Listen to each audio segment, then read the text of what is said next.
Hi, this is Scott Wilkinson, host of Home Theater Geeks.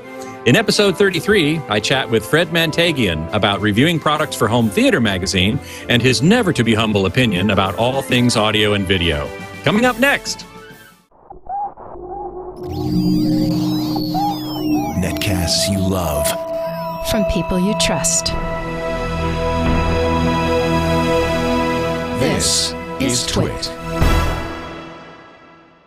Bandwidth for Home Theater Geeks is provided by CacheFly at CacheFly.com.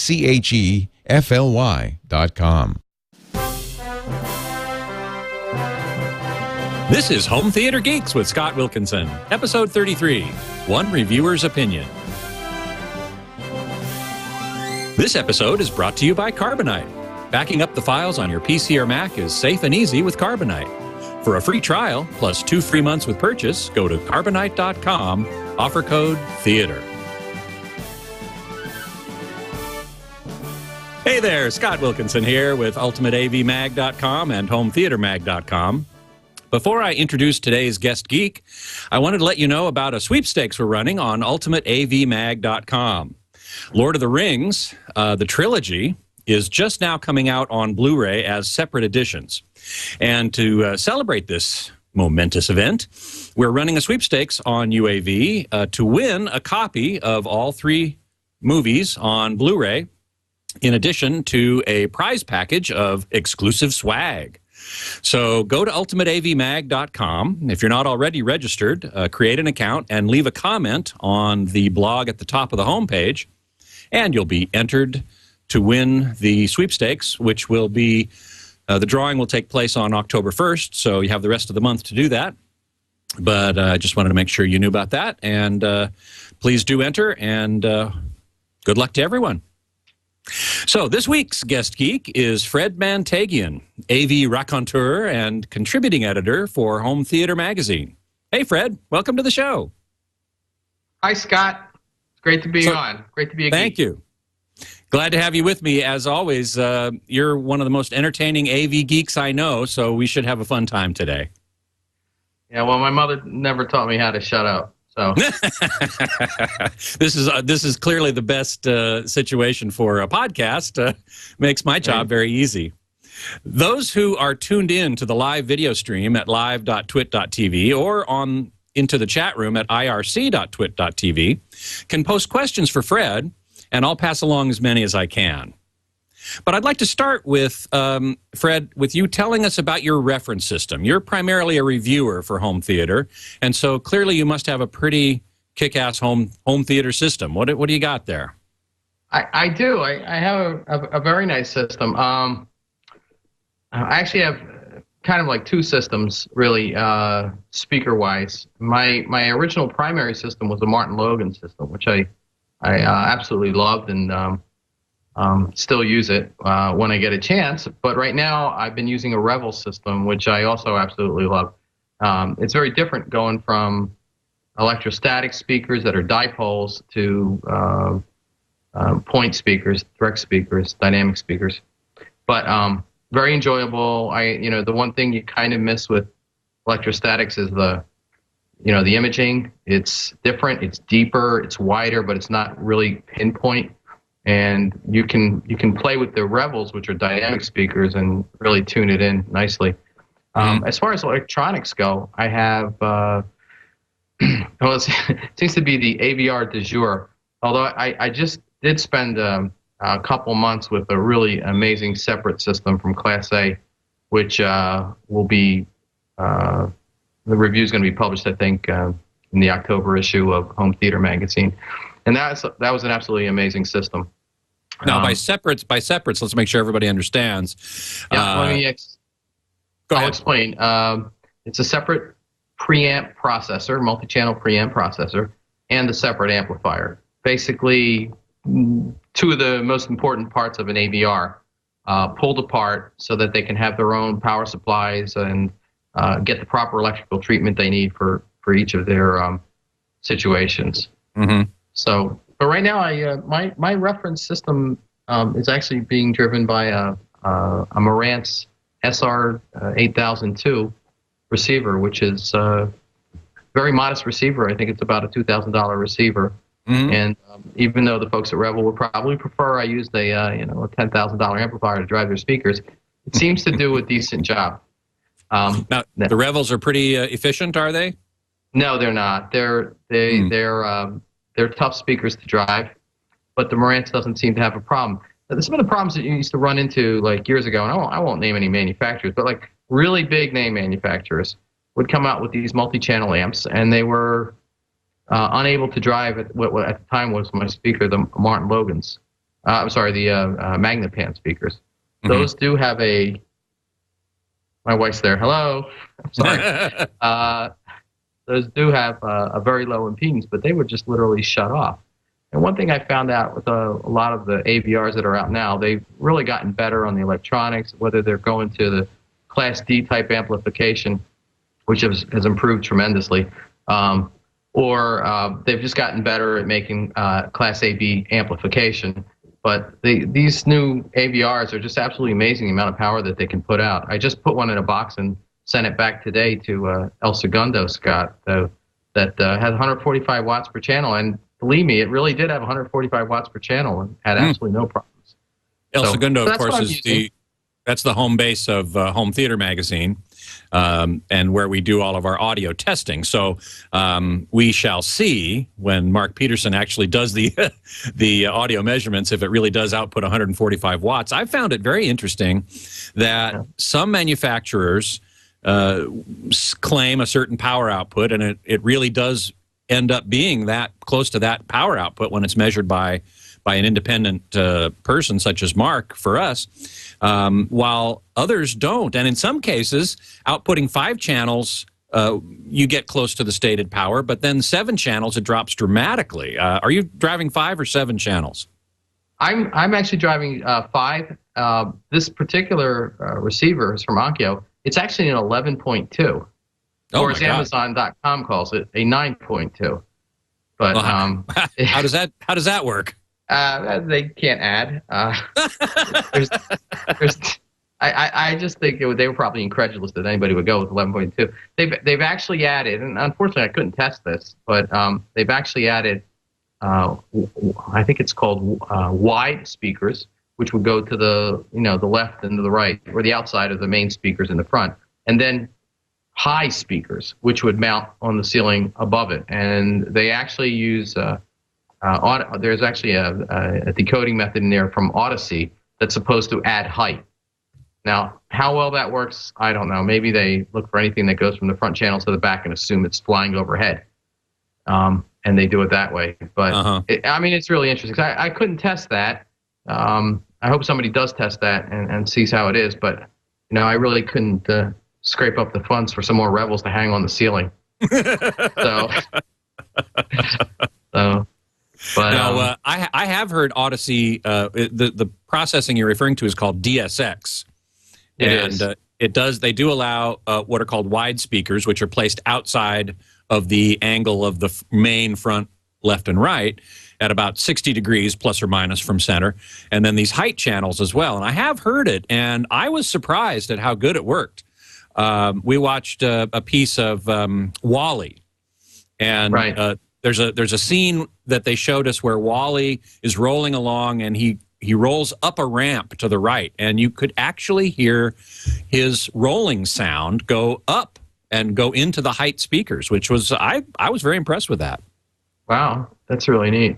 Yeah. I don't know how they do it, but I don't doubt that they can figure a way around it. They're superb engineers at Odyssey, I assume. Yes, I believe so. And yet this does get to a question that I wanted to ask you, which has to do with another thing that Odyssey does, which is auto room correction or auto room EQ. And I know you've got some pretty strong opinions about that. Why don't you lay it on me, baby? Okay. Well, like everybody else, I was very hopeful at first, but how well room EQ could work. I mean, there's certainly enough processing power built into the receivers now. I mean, they're basically computers with amplifiers attached. But what I found in this most recent implementation, and I honestly don't know if it's a different version or whatnot, but the way it's implemented in this particular receiver, it actually sounded terrible when it was in play. And not really subtly terrible either. It just sounded very phasey.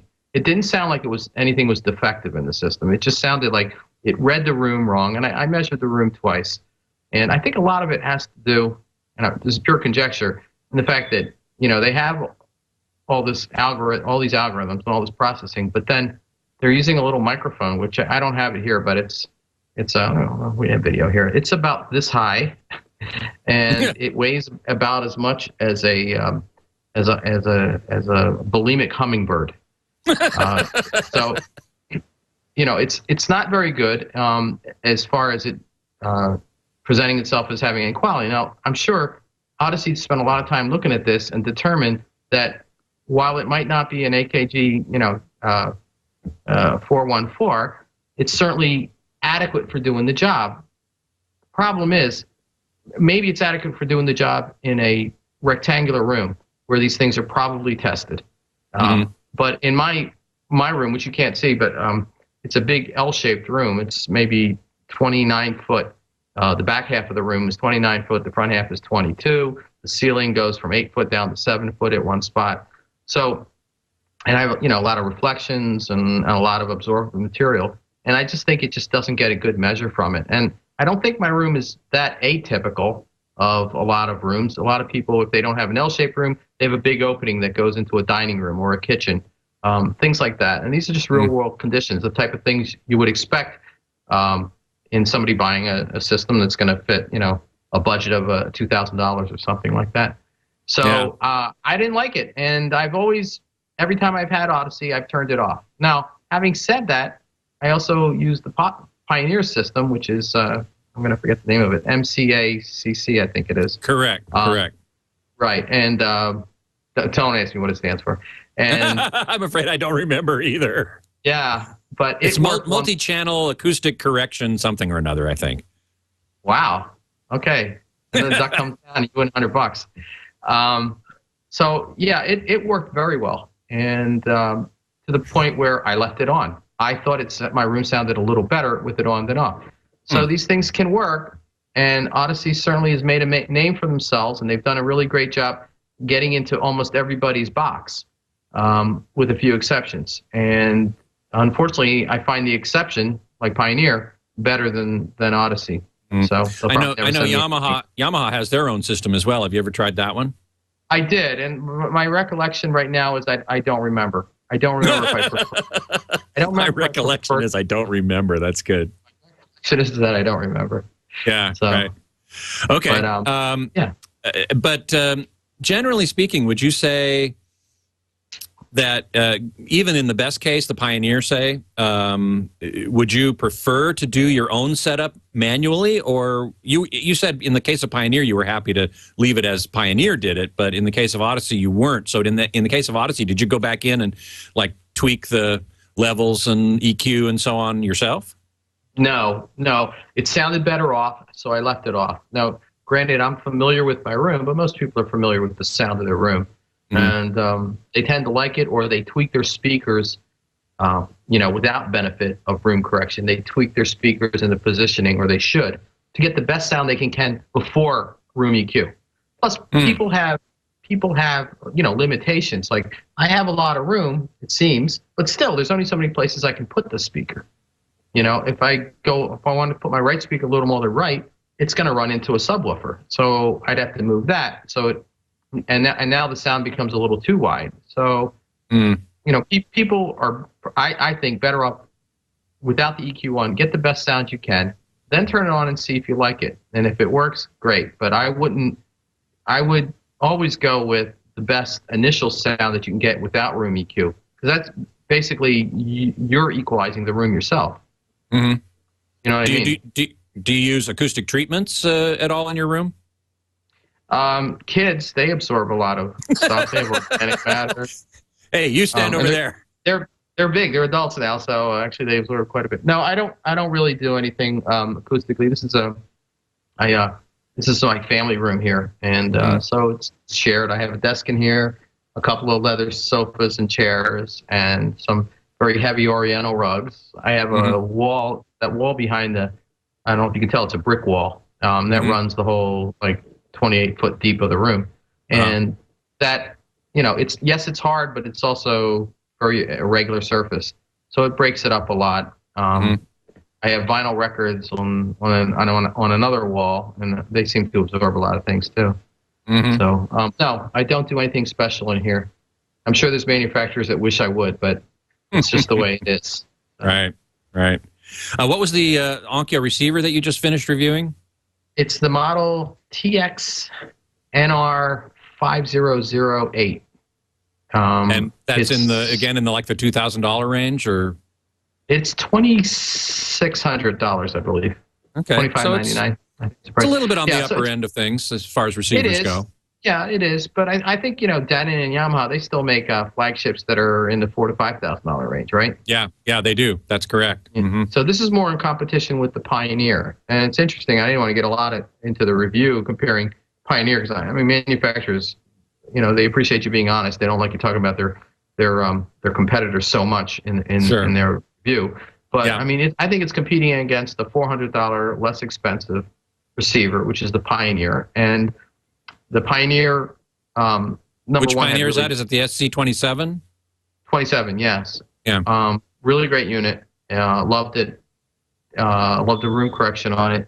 It had some modes for if you were using and I don't remember the model number, but the Pioneer Blu-ray player, where it basically had dejittering synchronization between the clocks on the receiver and on the player. Gotcha. And I really like that model. So, but you know what? The Onkyo brings you so many other things that the Pioneer didn't have, like internet radio, and it's a really amazing implementation of internet radio and iPod control on the Onkyo. For instance, like a lot of earlier AVRs, you used to have to buy as a docking station separate, to run your iPod. This thing has just a USB connection in the front. You plug it in, and it just doesn't play what's playing. It brings the menu up, so you can search and do everything you want to do as if you were holding the iPod. Cool. And you control it then from the receiver's remote? Correct, you do. I mean, it has the one limitation of if your favorite band is ZZ Top and you're going by artist, it's going to take you a long time because they don't have anything that's equivalent to the whirly wheel, and they don't have anything that senses that you're holding down the down button and want to go fast. So you literally be clicking forever. Yeah, well, so that part's no good. Get up and just move over to the iPod, throw in ZZ Top, and go on your way.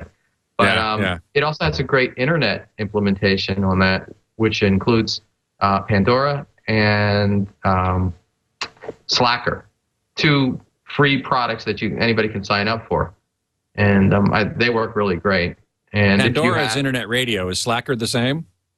It is. Pandora's a little different in that you name a band, you get a station.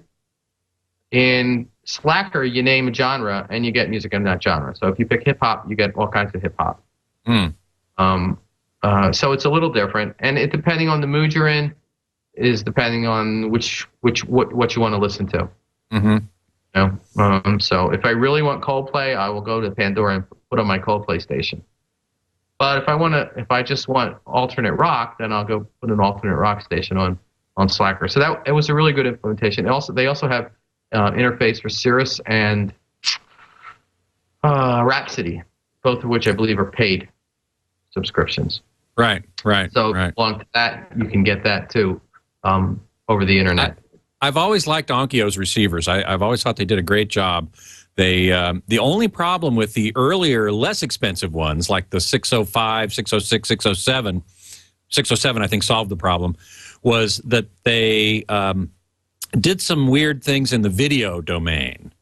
And I'm sure you check check something out along the video path as well, right? Oh boy, you caught me with my shorts down. No, I don't. I don't do anything with video. I let California take care of the video and testing that. Tom Norton is the guy who does most of that. Yeah, that's true. Tom is great. Did you see today's website picture on home theater? By the way, Tom calibrating some Megabucks 3D projector. Oh yes, that's on Ultimate AV as well. It's a great photo of him. Yeah, it's a great photo of him. He's so into it. But Yeah, no, Tom will do that. I fess up in the review actually, and I say, it's been a couple years since I've had anything that wasn't HDMI in my system. Mm-hmm. So basically, everything comes in at 1080 I or P, and it goes out at 1080 I or P. And my display takes care of that. My displays take care of that. Right. Speaking of which, what display devices do you use? Okay, I have a amazing. I can't believe they went out of business. Pioneer Elite Kuro 60-inch. 60-inch. Oh man. Yeah, it's a beautiful thing. I can watch movies on it and enjoy them, and I don't feel the urge to drop the screen. But if I have company, then I'll drop the screen and we'll watch a movie. I have a JVC. Boy, I can't remember the model number. HD1 something, some RS1 or HD1, something like that. And it's a full HD 1920 1080 P DILA projector, and it was the first generation of the new generation, if you know what I mean. And it's still today, from all the reviews I read, still does a few things better than any of the newer ones.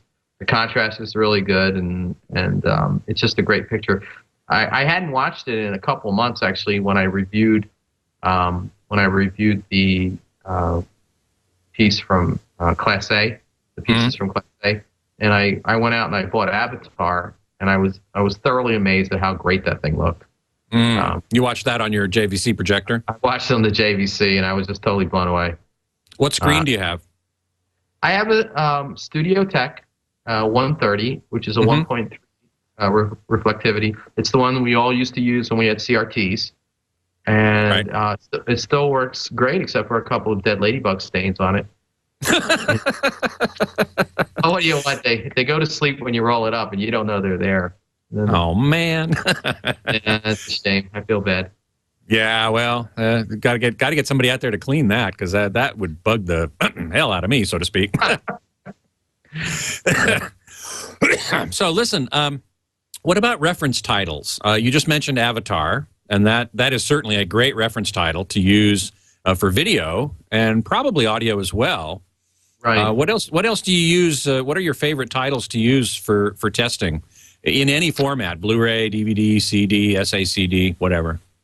Well, boy, I'm sure I can't remember all of them. I kind of walk up to what you see behind me and pick something out, although I kind of go right to the Blu-ray section now. Mostly what you see back there is DVD. But I like this movie Seven for the sound, for the video. It's very good. Slevin. It's because there is a movie called Seven as well, which I know. Just got reviewed on the review got posted on UAV today, in fact. Oh, David? Yeah, by David Vaughn. Yeah, I love Seven, and I use that a lot. Even though I only have it on an original DVD, I thought the sound was amazing on it. Yeah, it was so layered. Everything was really layered, and I just admired the work that went into that. Coming up with that soundtrack. Yeah, Seven is good. Slevin is in your face. It's an action movie along the lines of something that Mr. Madonna would put out. But but it's a good movie. It's a good movie. And some of the other things. A really great movie is nobody saw it. Jeff Bridges did this bit of a movie where he was a country singer with a drinking problem, and he was he was just working, and he was trying to do a comeback, I guess. And yeah, that was recent. What was the name of that movie? It's called Crazy Heart. Yeah. It got an Academy Award nomination, I think, didn't it? Yeah, but still no one saw it. It's definitely worth seeing. I mean, it's a great movie. If you like music, you'll be blown away. If you play guitar, you'll love it because the Telecasters and the Stratocasters, they all sound like Telecasters and Stratocasters. They did a really great job with that. And you being a guitar player know what those instruments sound like. That's right. And they were very authentic sounding. And whether I doubt I doubt that what we saw them playing was actually what we heard playing in the movie. I'm sure it was worked on in the studio. But Jeff Bridges was actually singing all the songs. And he wrote quite a few of them too, I think. I don't know that. I didn't look into it that much, but I know he did sing the songs, and I know Colin Firth actually. What's his name? Colin, not Firth. Colin, Scottish, British guy. No, Scottish guy. I can't remember. Colin Farrell. That's it. I think. Yeah, Colin Farrell also was in the movie, plays the Texan and sings, and he was really good too. Just and it's good. It's not like Leonard Nimoy sings. Okay, these guys, we're not watching it just for the novelty. Right. It was a great William movie. Shatner. Right. Yeah, yours. A great movie, great soundtrack. Gyllenhaal's in it, and she's amazing, Maggie Gyllenhaal. So it was a really good movie. Mm-hmm. Do you listen to SACD or DVD audio much? Multi-channel audio? I don't really have a way to listen to SACD anymore. Sorry to say. At one you point, don't have an Oppo player? I don't. No, I don't. For Blu-ray, I use my PS3, which is the fastest gun in the West. Still, yeah, an excellent choice. An excellent choice. Yeah. And even splurged on the remote, so that I wouldn't keep good bumping into the remote control and going to the next chapter. Right. Exactly. Yes. And I also still have a Toshiba, I don't remember the model number, but it was like the 3rd generation HD DVD player. I use that. It's great. It is better for watching regular DVDs upconverted than the PS3 is. The PS3 doesn't. Yeah, the PS3 does an okay job, but the HD DVD player does a much better job of upconverting to 1080p. And so that's what I use. And I use it as a transport for all my music because it sounds really great. As a transport. So all of you out there with HD DVD players who are maybe kicking yourself for backing the wrong horse, maybe you didn't back the wrong horse. Keep on, hang on to that HD DVD player and watch your DVDs on it because they'll upconvert better. I have had the same experience, so I would have to agree with you. Right. Yep. And it's like the old days. Remember when Theta made a laser disc player and used it as a CD transport? Was it a good CD transport? It was, I guess it was a great CD transport because, I mean, when you consider you probably had it hooked into a Theta DAC, separate DAC too, so the whole combination. They used to make some really great stuff. Yeah. Have you seen Apocalypse Now? Is that even out on Blu-ray at this point? I don't know if it's out on Blu-ray. We've had a question who asked if Apocalypse Now would make a good reference disc. I haven't seen it, so I couldn't say. I don't know. I mean, it depends what your idea of a reference is. I've got a feeling it's probably not that pure, but it is now 30 years old. It is 30 years old, so it's probably not that pure. But I wouldn't discount it just because of that. I mean, if you love a movie, then it should be a reference for you anyway, and it certainly can't be worse. The exception is probably was it The Last Emperor? Oh God, that was terrible what they did. Well, and certainly every time they tried to make it better, it got worse. Yeah, the original Fifth Element Blu-ray was pretty awful, as was House of Flying Daggers. Well, on several levels, but Apocalypse Now. If nothing but, if for no other reason but to see somebody surfing down the Pyeongpam River, listening to the Rolling Stones. It's definitely worth checking out for that reason alone. Just that alone, yeah, that's a good choice. But some old movies, like I don't know if like Live and Let Die is out on Blu-ray yet, but I mean that was not particularly great looking on DVD. Certainly better than Laserdisc. Mm-hmm. And I have both, but I would definitely buy it again on Blu-ray if it came out, just because the movie is so great. Right. I do agree with that. What about, have you had much chance to look at online content coming in, movies from Netflix or whatever coming online? And how, if so, how would you compare that with physical media like Blu-ray discs? I don't have online Netflix. I don't have a way to play it. And I'll be honest with you, I don't think I would watch it. I mean, I would do online. I would do Netflix through the mail, but, streaming doesn't impress me at all. I haven't seen any streaming that I like yet. So, yeah, got a question in from the chat room here. how do you work the mix and match of different brands for speakers, front, center, surround, or are all your speakers a single brand with the 5 channels? I think they're all Revels, right? They are. It's a good question, and it's what I like to call a real world question, because not everybody can go out and get all 5 speakers immediately. So, I mean, you really do want to get them from not only from the same manufacturer, but you want to make sure that they're in the same line, and and you should spend some time just analyzing the speakers, because in spite of what the manufacturer will say, if he has an 8-inch driver in the center channel and an 8-inch driver in the left and right speaker, then the mid-range is a match. If they tell you that it's the same line, but now it's a 5-inch speaker in the mid-range, and look in around. The center, if he's got in the center, yeah. If he's got 2 center channel speakers and one of them, the woofer or the mid-range matches the ones in the main speakers, I would just go with that, because it is timbrally, it's going to be a match. And this is what's most important about surround speakers, is to get a timbral match. Every speaker has a tone color, a characteristic, if you will, a timbral characteristic. And so you really want to match that across the front at least, if not with the surrounds as well, so that pans and so on sound smooth and seamless. Right. Sorry about the phone. Isn't that a lovely sound? Yeah.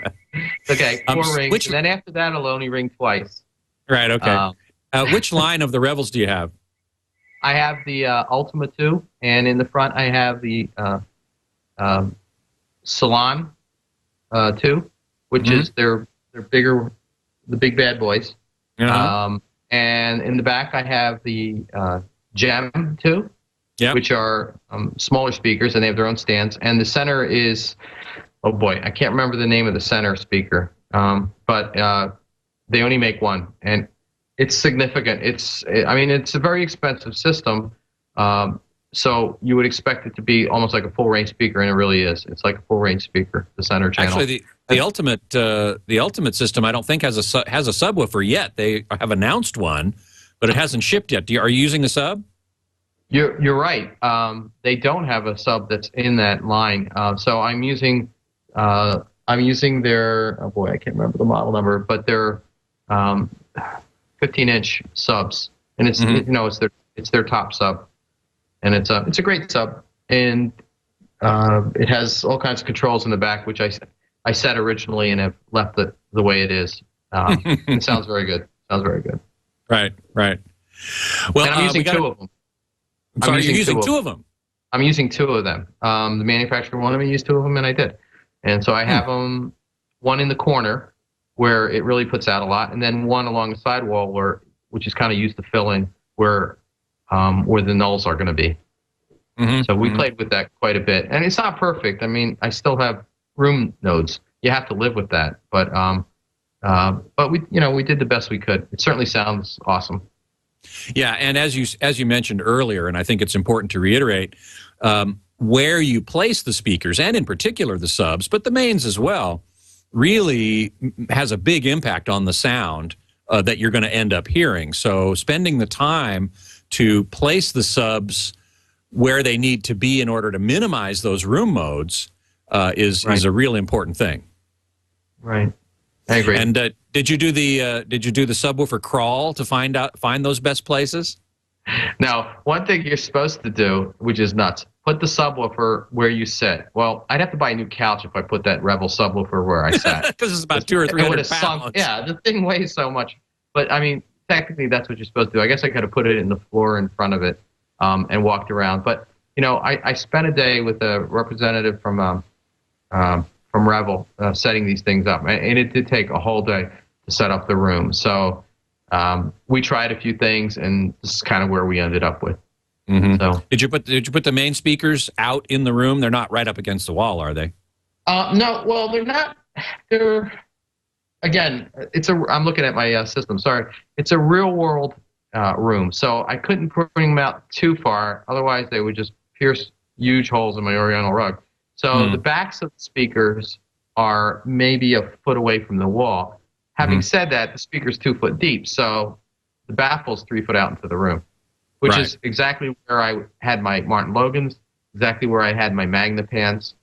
It leaves just enough room in the back so that you don't get early rear wall reflections hitting you and confusing the sound. You still get good imaging. Yep. Right. Okay, well, we've got another question from the chat room, but before we get to that, I'd like to take a moment to thank our sponsor for this episode, Carbonite, the leader in online backup. Of course, unexpected computer disasters happen all the time. Hard disks crash, you get viruses. That's if you're not being careful. And even if you are, hard disks are going to crash. And the result, you lose all that important data, those pictures that are irreplaceable, financial records, all kinds of stuff. Music that you'd have to replace would take forever. That's why I recommend backing up with Carbonite. Safe, easy, automatic backup for your PC or Mac. Carbonite helps you protect all the valuable files on your computer and effortlessly. It's safe. Your files are encrypted before they leave your computer, so no one can check them out en route. And it's easy to use, whether you're a computer novice or a full-fledged geek, because it's automatic. Carbonite backs up your files automatically whenever you're connected to the internet. And you can get your files back with just a few clicks. So what could be easier?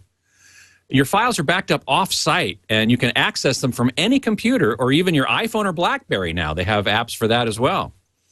Free apps for that matter. So wherever you are and you need those files, you can get them.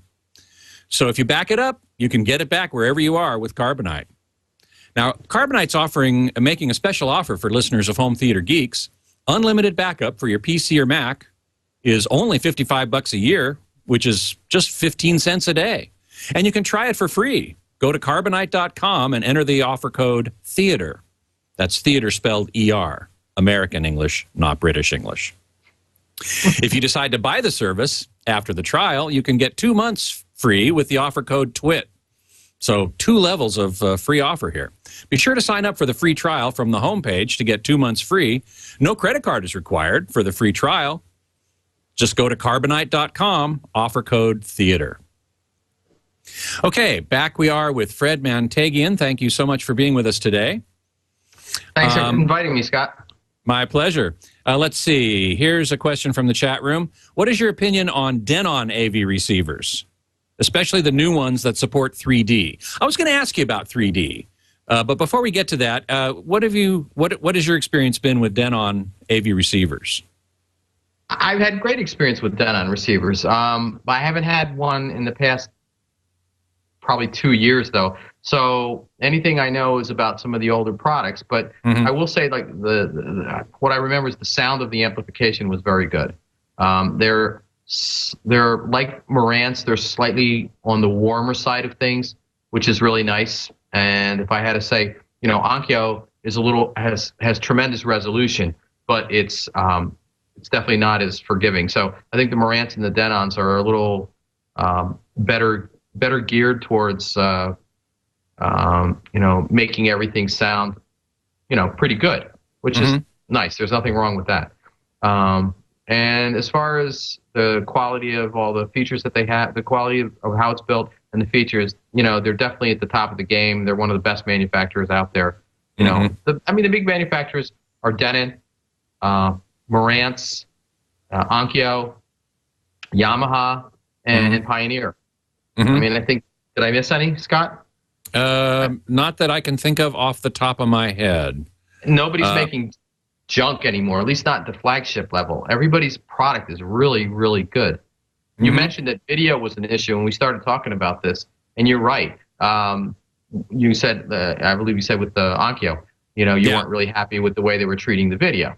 Right, and I think the most recent models, the 608 anyway, which is more of an entry level than the one you were looking at, and the 607 before it had solved that problem. And now they're doing pretty good. And I think a lot of receivers did that. In particular, they did something called clipping above white and below black. And this is not a good thing to do, and now they don't do it anymore, so I feel much more confident recommending them. Denon, I don't think ever did that. I'm not 100% sure. I'll have to go back and look. But I do agree that Denon receivers are really quite excellent in general. And now they, along with Onkyo and Yamaha, Vintage is their new line. Pioneer, I don't think is there quite yet, but a lot of them are now passing 3D information. And I was going to ask you if you had much experience. Have you seen much 3D, at least in commercial cinema? All right. The last 3D movie that I've seen was called Roller Coasters. It came with red and blue glasses. Oh, no. And I ended up selling it to somebody on eBay in Germany for $30. So was it on DVD? Huh? Yeah, it was on DVD. Yeah, I have not seen one 3D movie out there.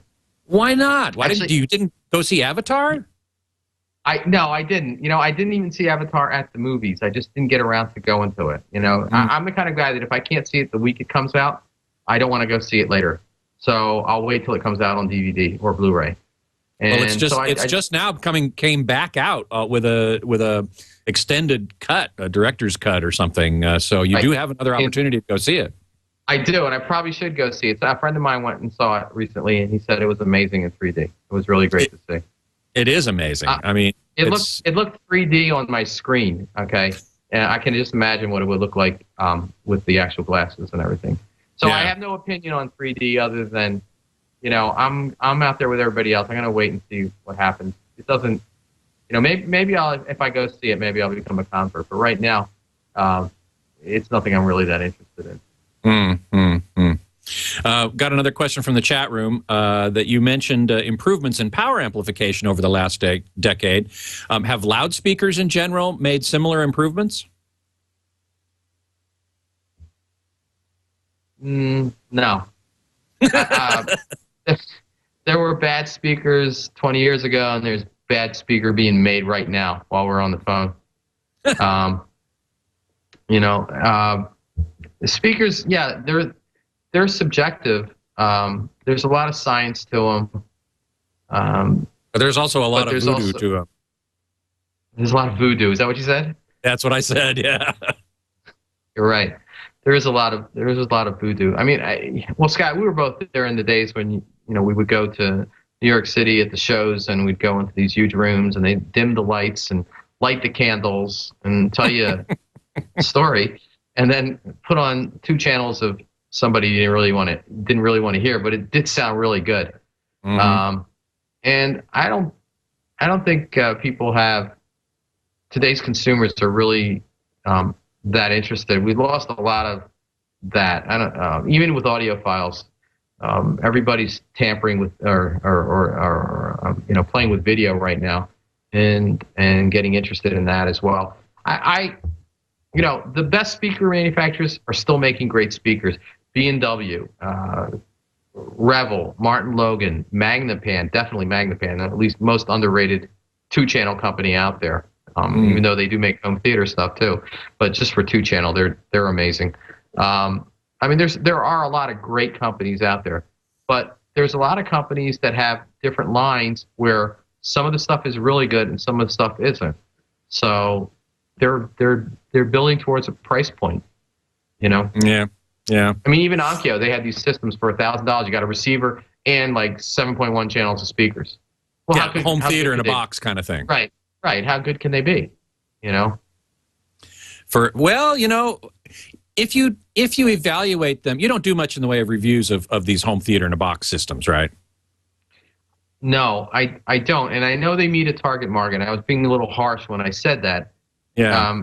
Because in context, if you look at the range of home theater in a box type systems, which Mark Fleischman tends to review more than for the most part for home theater, I think Onkyo comes out close to on top, generally speaking, within that sphere. Now, when you compare that sphere to, you know, higher end speakers, higher end receivers, such as the stuff you tend to review, then they might not fare so well. But you have to give them a little credit, at least within their own sphere. I'm a snob. You caught me. You know? What can I tell you? I'm not going to listen to it. I'd rather listen to the TV quiet than bad speakers loud. Does that make sense? Yeah, I understand. Do you think I'm not saying that they're bad. Yeah. What do you think about the now the ubiquity of highly compressed music, MP3s on iPods. Has that affected consumer perception of quality audio? That's a really interesting question, because you would think that I would hate MP3. Well, I would think so, yes. I do kind of hate MP3, but I kind of like AAC. And it's probably because I run it at 320, which is the max that I can get. 320 kilobits per second. Correct. And to me, it sounds really good. And one thing I've noticed is that what you lose by compressing the audio, or the loss, what you lose sort of gets made up by the intimacy and the way it's represented to you, because almost everything I listen to in that format is, with earbuds. So I listen to my iPod pretty much with earbuds all the time. Like when I'm running, you don't connect it to your system, although you did with that on-air receiver you just did. Oh, I do. I hook it up, but that's not my primary way of listening to music. If I sit down, if I'm at my stereo, I'm probably pulling out a CD and listening to that. But I enjoy iPods, and I think what you lost in audio quality is more than made up by the fact that it's easier to find new music and follow new bands. I mean, a lot of the stuff I listened to was recorded, this year. Okay, it's not stuff that was recorded 30 years ago. Although I listened to that as well. But there's a lot of new music out there, and when I was a kid, my first stereo was a cassette player with a single earpiece, that went in one ear, and I enjoyed the hell out of it. And it was all about the music to me. It always was. So I can enjoy music coming out of a nightstand, out of MP3, and the fact that Apple, for all the grief they get, has brought people a lot closer to music. And they've come out with a system that's just iTunes, which is just an amazing way to find music and download it, remunerate the artist, because you're buying it, and I buy my music. Good for you. It's 99 cents. Come on. What are you going to get? A cheeseburger at McDonald's, and the music's better for you. Right. Right. Exactly. So, yeah, artists deserve to get paid. I agree with you 100% on that. Absolutely. Now, DRM is important to allow them to get paid, but sometimes it's taken a little too far. Have you ever come across DRM frustrations that kind of made you throw the iPod against the wall? I have not yet, but I still have one more computer left that Apple will recognize before I run into a problem. And I don't know what's good. It's good. I have a question for the listeners out there. What do you do when you're on your sixth computer and the first five are already broken or sold, and you can't log onto them to unvalidate them? I guess I should have thought ahead, right? Yeah. Certainly, if you only have, I think, does iTunes give you 3 computers? I think it does. 5. So 5 of them. Okay, so you have to then, decertify the one that you're not going to use anymore in order to. Somebody just put in the chat room. It's easy to undo all of your computers. So maybe it would be easy to do that. Nice. I honestly don't know. All right. Well, I will Google that. Okay. And good. I'll figure that out right when I get my 6th computer. Deauthorize. Okay. Yeah. There you go. Yeah. Deauthorize. Yeah. Very good. So, but they have a brilliant system, and I absolutely love what Apple's done. I mean, they brought me closer to music than in the 90s. I kind of lost interest in a lot of music. It's in the last 3-4 years that I've been using my iPod that I've really got involved with my music again. One could also say the same thing about, I've heard other people say the same thing about satellite radio and more recently internet radio, such as the one you mentioned earlier. If you call up a genre, then you'll be exposed to a lot of music you maybe haven't heard before, but in a genre that you like. Right. I agree. One of my favorite internet radio stations is in a city that I've never spent more than an hour in, Atlanta. Although I guess I'm going to be spending a lot of time in it in a week or so. Oh, you're going to Cedia? I am. Yeah. So, Excellent. yeah, there's a great rock station, alternate rock station down there, 99X, I think it's called, or something like that. And you can get on your computer, and I was able to pick it up on the Onkyo too. And they just play great music all the time.